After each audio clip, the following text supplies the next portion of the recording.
kan phone data engtin nge laptop a kan man thayang request oma bangin toy te kan soyang hil hi a shalo tan so shiat lo thai shalo ni hi za lo turani ama saberin I phone a in enanga I hotspot I zongang in thai thanga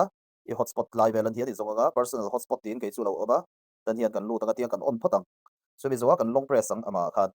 chuan khu hotspot configuration alo oma name lm hotspot ti lo omani a password chu 12345678 alo nia khu kan hriat anga yani phot mai ana chuan hemi hi kan hriat zo hunan chuanin computer a kan lut ve leang laptop a I laptop chu lo lang ta chuan I laptop kil sir headline hianin internet connection pek na omani khu internet connection lan na nia ta hian kan click zawang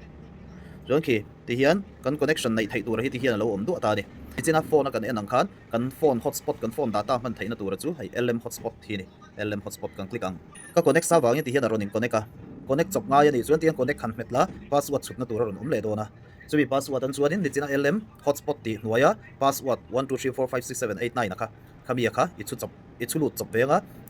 I computer ang khanin I phone data kha I mang thei ani